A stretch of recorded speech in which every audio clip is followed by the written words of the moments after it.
एक और नई वीडियो में आप सभी लोगों का बहुत बहुत स्वागत है। आज की हमारी वीडियो असिस्टेंट लोको पायलट की जो हम लोग सीरीज कंप्लीट कर रहे हैं उसका ये टॉपिक है और इसमें हम रीमर जो टूल होता है उसकी हम जानकारी लेंगे। तो ये मॉड्यूल 3 का टॉपिक रीमर है और इसको हम आज पढ़ेंगे। अगर आप हमारे चैनल पे पहली बार विजिट किए हैं तो आप चैनल को सब्सक्राइब कर लीजिए, बेल आइकन दबा लीजिए जिससे कि आने वाली वीडियो का नोटिफिकेशन आपको मिलता रहे। तो वीडियो हम स्टार्ट करते हैं। सबसे पहला है कि रीमर है क्या। ठीक है, रीमर क्या है आप यहाँ पे स्क्रीन पे देख सकते हैं कि रीमर क्या है।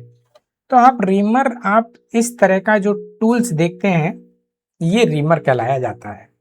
ठीक है, ये टूल आपका रीमर कहलाया जाता है। तो रिमर एक बहुधारी मतलब मल्टी कटिंग, इसमें बहुत सारे कटिंग पॉइंट होते हैं। जैसे कि आप ये वाला पॉइंट देख रहे हैं, आप चित्र में देखिए, ये वाला पॉइंट है, ये वाला पॉइंट, ये एक कटिंग पॉइंट है, एक पॉइंट ये कटिंग पॉइंट है, एक पॉइंट आपका ये कटिंग पॉइंट है, एक आपका ये कटिंग है, एक ये कटिंग है, एक आपका ये है और एक आपका ये है और एक आपका ये है। तो ये मल्टी कटिंग टूल है। ठीक है, इसमें बहुत सारी कटिंग एज होती हैं, मतलब मल्टी कटिंग एज होती हैं, है ना। इसका उपयोग जो है बने हुए छेद को अंतिम रूप देने के लिए, जो हमने मान लीजिए मेरे पास में एक जॉब है और जॉब में मैंने ये ड्रिल किया हुआ है। ठीक है, ये वाला ये मैंने ड्रिल किया हुआ है और इसको अंतिम रूप देखना है फाइनली फिनिश के साथ में। ठीक है, मतलब अंतिम माप जो उसकी फाइनल एग्जैक्ट माप होगी वो देना है। तो इसका उपयोग किया जाता है जिससे इसकी क्या होती है, उसकी एक्यूरेसी बढ़ जाती है। इस टूल के द्वारा जो मेरा ड्रिल किया गया होल है उसकी एक्यूरेसी बढ़ जाती है, उसमें चिकनाई आ जाती है, मतलब स्मूथ हो जाता है, चिकना हो जाता है, अच्छे सा हो जाता है। उसकी जो सतह है वो बहुत ज्यादा स्मूथ हो जाती है ना, उसकी सतह क्या होंगी, स्मूथ हो जाएंगी। ये इसका यूज होता है। तो रीमर वह टूल है जो ड्रिल किए हुए छेद को या होल को वो फिनिश कर देता है ना। प्री ड्रिल होल को, पहले से बने हुए होल को अंतिम या फाइनल माप में उसकी एक्यूरेसी बढ़ाने का काम करता है और सतह को स्मूथ कर देता है, चिकना कर देता है, जिससे कि हमारा अच्छे से काम हो सके। ठीक, फाइनल अगर हम इसकी डेफिनेशन अगर देखेंगे, ड्रिल किए गए छेद को अंतिम फिनिश और सही आकार और उच्च शुद्धता प्राप्त करने के लिए जिस औजार का उपयोग किया जाता है उसे हम रीमर कहते हैं। आप इस तरह से देख सकते हैं इसको, रीमर को। ठीक है, और रीमर का अगर हम वर्किंग प्रिंसिपल की बात करें, इसका कार्य सिद्धांत क्या होता है, वर्किंग प्रिंसिपल, ये कार्य कैसे करता है। तो रीमर ड्रिल की तरह ही एक नया छेद नहीं बनाता है। ठीक है, ड्रिल क्या है, एक नया छेद बनाता है, लेकिन रीमर ड्रिल की तरह कोई नया छेद नहीं बनाता है। ये क्या करता है, पहले से बने हुए छेद को बहुत कम मात्रा में, लगभग 0.1 mm से लेके 0.5 mm तक ये धातु हटाकर छेद को सही माप और अच्छी फिनिशिंग देता है। आप समझ गए होंगे क्या करेगा। ये पहले से जो बना हुआ होल है, ड्रिल किया हुआ जो होल है, उसको ये 0.1 mm से लेके 0.5 mm तक ये धातु हटाएगा और छेद को सही माप और अच्छी फिनिशिंग देगा। ठीक है, रीमर के अनेक कटिंग एज होते हैं। ठीक है, बहुत सारे कटिंग एज होते हैं, जैसा कि अभी हमें बताया कि ये कटिंग एज है, ये एक कटिंग एज है, एक कटिंग एज आपका ये है, एक कटिंग एज है, ये है। तो इसमें बहुत सारे कटिंग एज होते हैं जो समान रूप से धातु को काटते हैं। ठीक है, जो होल है, ये मान लीजिए मेरे पास होल है, इसको समान धातु को हटाएंगे यहाँ से और अच्छी फिनिशिंग देंगे और एक्यूरेट माप के अकॉर्डिंग देंगे। तो ठीक, तो ये रीमर का वर्किंग प्रिंसिपल है। ठीक है, इसको हम देख सकते हैं। रीमर के अगर मेन पार्ट की बात करें हम, कि मुख्य भाग इसमें कौन कौन से होते हैं, मेन पार्ट ऑफ रीमर, तो सबसे पहले होता है शैंक। ठीक है, मशीन या रीमर रेंच में पकड़ने वाला ये भाग होता है जिसको हम शैंक बोलते हैं। दूसरा है नेक। नेक क्या होता है, शैंक और बॉडी के बीच का जो भाग होता है, शैंक हो गया। ठीक है, आपको ये बताया, शैंक जो पकड़ने का भाग होता है, और बॉडी में फुल, और उसके बीच का जो भाग होता है वो क्या बोला, कहलाता है नेक। आप चित्र में यहाँ पे आप देख सकते हैं, ये आप नेक देख सकते हैं, ये। ठीक है, ये जो पार्ट है, ठीक है, ये वाला पार्ट आपका कहलाया जाएगा। ठीक है, और शैंक क्या होता है, जो मशीन या फिर रीमर रिंच में पकड़ने वाला भाग होता है। रीमर की जो रिंच होती है उसमें पकड़ने वाला जो भाग होता है वो हमारा शैंक कहलाया जाता है। ठीक है, आप यहाँ पे देख सकते हैं, ये शैंक लेंथ यहाँ पे दिखाया गया है, ये चित्र में यहाँ पे ये मैंने ये लाइन खींची हुई है। ठीक है, ये शैंक, तो ये वाला भाग पकड़ने का काम आता है। नेक्स्ट है आपका बॉडी। ये मुख्य कटिंग भाग होता है, जो कटिंग होती है वो मुख्य भाग होता है जिसको हम बॉडी बोलते हैं। ठीक है, ओवरऑल हमारा बॉडी कहलाया जाएगा। आप यहाँ पे देख सकते हैं, ये जो यहाँ पे मैं इसको सर्किल कर दे रहा हूँ, ये। ठीक है, ये हमारा बॉडी कहलाया जाता है। नेक्स्ट है फ्लूट। फ्लूट क्या होते हैं, ये कटिंग एज और चिप को बाहर निकालने वाला भाग होता है। जो कटिंग होते हैं और उनको बाहर निकालने का जो काम करता है वो फ्लूट्स करते हैं। उनमें चिप बाहर निकलते हैं उनके माध्यम से, और उनके माध्यम से ही जो हमारा लुब्रिकेंट है, कूलेंट है या ऑयल है वो कटिंग तक पहुंचता है, जहां पे कटिंग प्रोसेस कंप्लीट हो रहा है। आप यहाँ पे ये देख सकते हैं, ये हेलिकल फ्लूइड्स यहाँ पे बताए गए हैं, ये हेलिकल फ्लूइड्स होते हैं क्योंकि घुमावदार है ये। ठीक है, घुमावदार है। ठीक है, नेक्स्ट है आपका लेंस। ये कटिंग एज को मजबूती प्रदान करते हैं। ये क्या करते हैं, कटिंग एज को मजबूती प्रदान करते हैं। ठीक है, तो ये हमारे रीमर के मुख्य भाग हैं। नेक्स्ट है आपका कटिंग एज। कटिंग एज क्या करता है, एक मटेरियल को काटने का काम करेगा। भाई जो कटिंग एज है वो कटिंग का काम करते हैं। ठीक है, तो ये धातु को काटने वाला भाग होता है। नेक्स्ट है आपका चैम्फरिंग। ये रीमर को छेद में आसानी से प्रवेश कराने में सहायता प्रदान करता है, जो चैम्फर होता है। आप यहाँ पे देख सकते हैं कि आपका ये रीमर है, तो यहाँ पे हल्का सा ये चैम्फर बना है। ठीक है, यहाँ पे ये देख सकते हैं लिखा है चैम्फर, चैम्फर लेंथ, ये हल्का सा, मतलब इस तरह से कह सकते हैं कि ये मेरा रीमर का मेन वाला पार्ट है। तो ये कोरना होगा, इसको हल्का सा ऐसे तिरछा काट दिया जाता है, चैम्फरिंग कर दिया जाता है। तो फिर ये फाइनली कैसा बनेगा, इस तरह से दिखेगा, इस तरह से ये कटा हुआ इस तरह से। तो इसी को हम चैम्फरिंग कहते हैं, इसको ही हम चैम्फर कहते हैं। तो ये हमारे रीमर के मुख्य पार्ट्स हैं। रीमर का निर्माण किस मटेरियल से होता है, तो रीमर का जो निर्माण में मटेरियल यूज होता है उसकी हम बात करते हैं। तो ये निम्न मटेरियल है, निम्न जो पदार्थ हैं। पहला है high speed steel, high speed steel. दूसरा है हाई कार्बन स्टील, फिर है कार्बाइड टेपर्ड रीमर, फिर सॉलिड कार्बाइड रीमर। तो ये मटेरियल हैं जिनके द्वारा रीमर को बनाया जाता है। या रीमर किस मटेरियल से बनता है, तो ये मटेरियलों से रीमर को हम लोग बनाते हैं। रीमर के अगर हम टाइप की बात करें कि रीमर के टाइप कौन कौन से होते हैं, तो पहले आता है हैंड रीमर। इसको हाथ के द्वारा चलाया जाता है। इसमें टेप रिंच जैसा रीमर रेंच की सहायता से इसका उपयोग किया जाता है। ये फिटिंग शॉप में सबसे ज़्यादा अधिक उपयोग किया जाता है।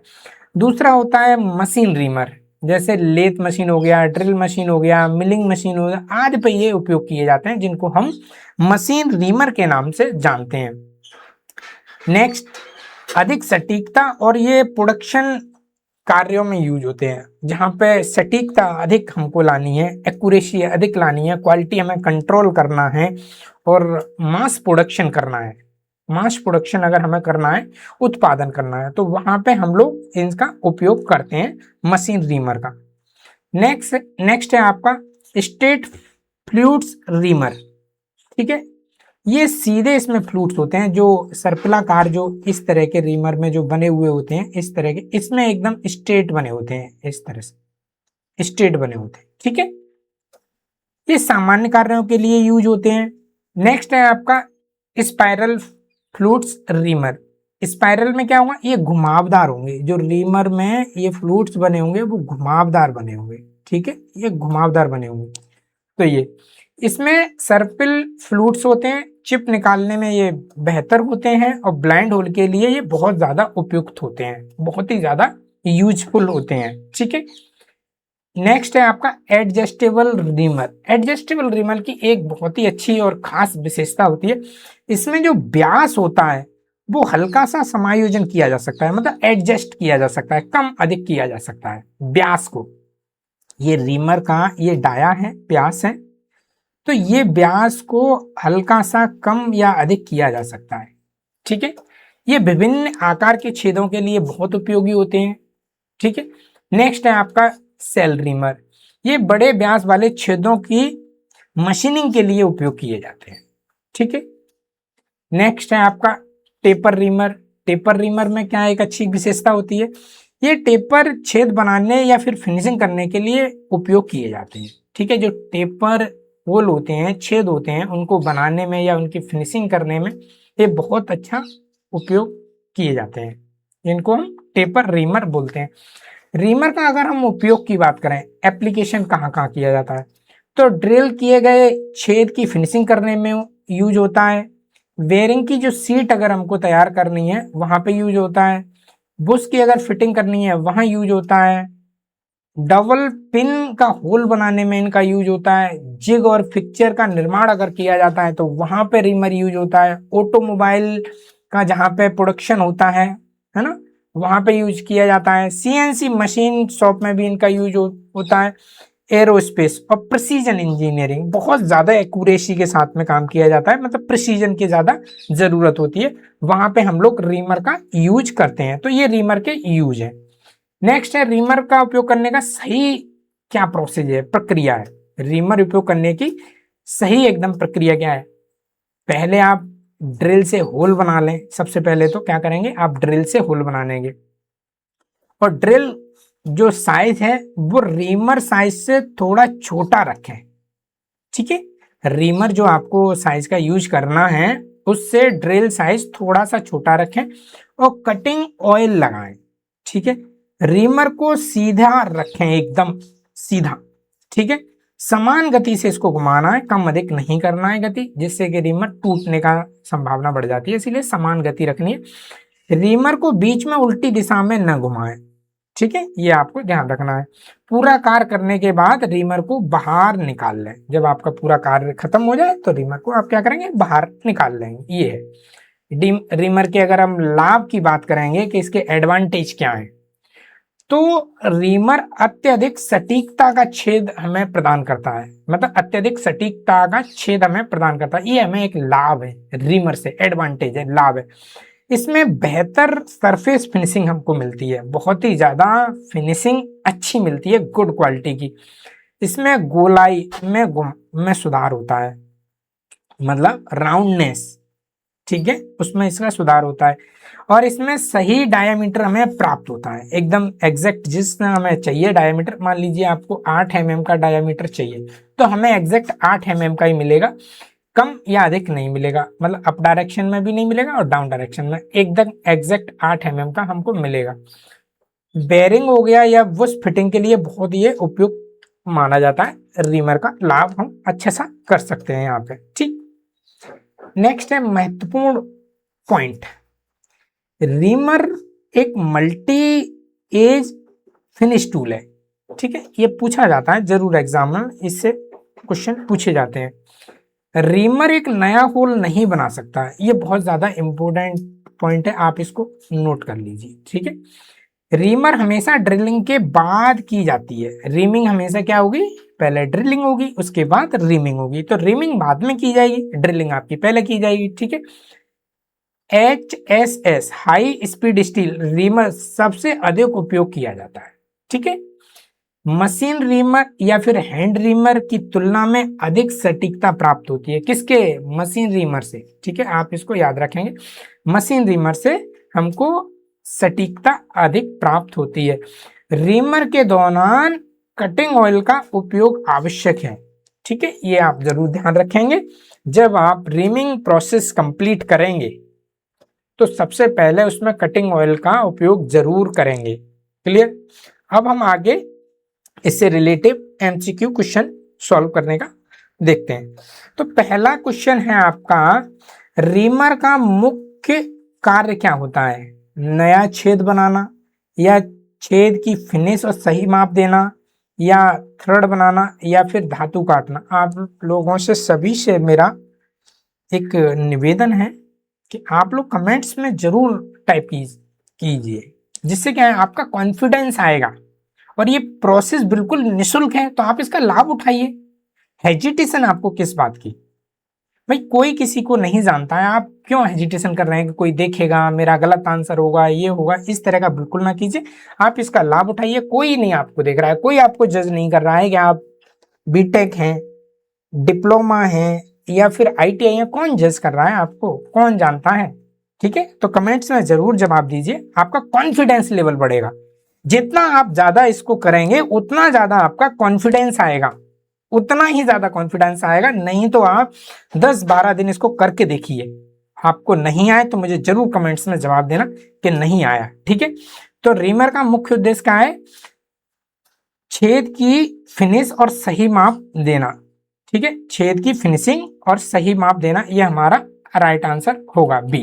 ठीक है, क्वेश्चन नंबर दूसरा है, रीमर किस प्रकार का टूल है? सिंगल पॉइंट कटिंग टूल है, या मल्टी एज कटिंग टूल है, या फिर होल्डिंग टूल है, या फिर मेजरिंग टूल है? ठीक है, तो ये आपका राइट आंसर है B, multi edge cutting tool है, आपका मल्टी एज कटिंग टूल है। क्वेश्चन नंबर आपका तीसरा है, रीमर का उपयोग कब किया जाता है? रीमर का उपयोग कब किया जाता है? रीमर का उपयोग कब करेंगे? ड्रिलिंग करने से पहले करेंगे, या ड्रिलिंग करने के बाद करेंगे, या फाइलिंग के बाद करेंगे, या टेपिंग के बाद करेंगे? किसके बाद में करेंगे? ठीक है, ड्रिलिंग के बाद करेंगे, या ड्रिलिंग से पहले करेंगे, या फाइलिंग के बाद करेंगे, या टेपिंग के बाद करेंगे? तो इसका राइट आंसर है हम लोग ड्रिलिंग के बाद करेंगे। ठीक है, इसका राइट आंसर है बी, ड्रिलिंग के बाद करेंगे। क्वेश्चन नंबर आपका चौथा है, हैंड रीमर को किसकी सहायता से चलाया जाता है? हैंड रीमर, ठीक है, हैंड रीमर को किसकी सहायता से चलाया जाता है? इसमें किसकी सहायता ली जाएगी? टेप रिंच की ली जाएगी, या रेमर रिंच की ली जाएगी, या पाइप रिंच की ली जाएगी, या रिंग स्पैनर की ली जाएगी सहायता?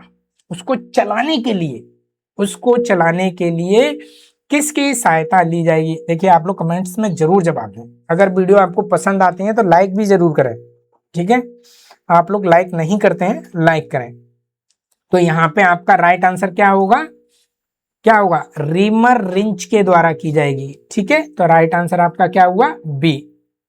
क्वेश्चन नंबर आपका 5 है, रीमर सामान्यतः किस पदार्थ का बनाया जाता है? ब्रास का बनाया जाता है, एल्युमिनियम का बनाया जाता है, या फिर हाई स्पीड स्टील का बनाया जाता है, या फिर प्लास्टिक का बनाया जाता है?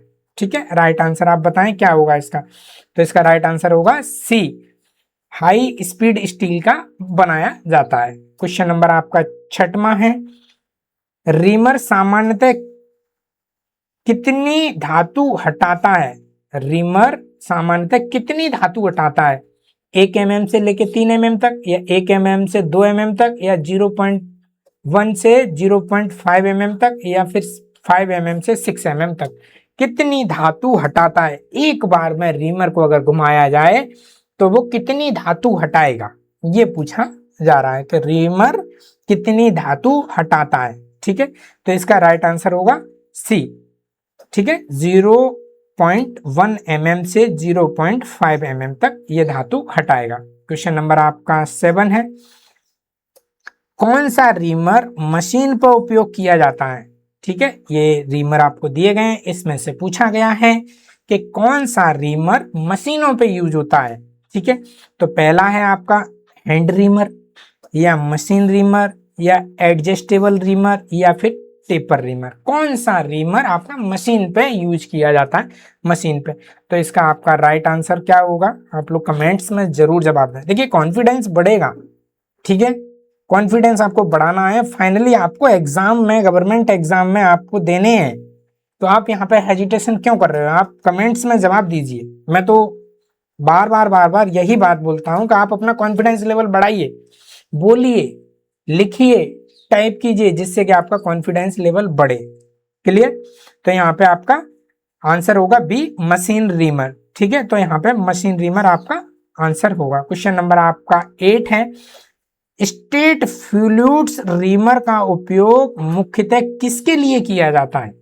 ठीक है, स्टेट जो फ्लूइड्स होते हैं उनका सामान्य रीमरिंग के लिए, या थ्रेड बनाने के लिए, या बेल्डिंग करने के लिए, या फिर मार्किंग करने के लिए, किसके लिए यूज होता है? ठीक है, जो फ्लूइड्स होते हैं जहां से चिप्स बाहर निकलते हैं रीमर में से, वो जो फ्लूइड्स बनाए जाते हैं रीमर में, वो एकदम सीधे सीधे बनाए हैं, स्ट्रेट बनाए गए हैं। ठीक है, तो वो कौन से कार्य में यूज होते हैं? थ्रेड बनाने में, बेल्डिंग बनाने में, या फिर मार्किंग करने में, या फिर सामान्य रीमिंग कार्य करने में? तो इसका राइट आंसर होगा ए। ठीक है, सामान्य रीमिंग कार्य में इसका यूज होता है, जो सामान्य हम रीमिंग करते हैं वहां पे इसका यूज होता है। क्वेश्चन नंबर आपका 9 है, रीमर का उपयोग करने से क्या प्राप्त होता है? रीमर का उपयोग करने से क्या प्राप्त होता है? केवल बड़ा छेद, या अच्छी फिनिशिंग और सही व्यास, या थ्रेड, या फिर वेल्डिंग? ठीक है, तो इसका राइट आंसर होगा बी, अच्छी फिनिशिंग और सही व्यास हमें प्राप्त होता है। क्लियर? क्वेश्चन नंबर आपका 10 है, रीमर के उपयोग के समय किसका उपयोग करना चाहिए? रीमर के उपयोग के समय किसका उपयोग करना चाहिए? पानी का उपयोग करना चाहिए, कटिंग ऑयल का उपयोग करना चाहिए, ग्रीस का उपयोग करना चाहिए, मिट्टी का तेल का उपयोग करना चाहिए, किसका उपयोग करना चाहिए? ये आपसे क्वेश्चन पूछा गया है। ठीक है, तो इसका राइट आंसर होगा कटिंग ऑयल, बी। ठीक है, तो ये आपका राइट आंसर है। ये आपके एमसीक्यू क्वेश्चन थे, जो हमने इस टॉपिक से 10 एमसीक्यू क्वेश्चन आपको कराए। ठीक है, आप लोगों का पूरी वीडियो देखने के लिए बहुत बहुत धन्यवाद।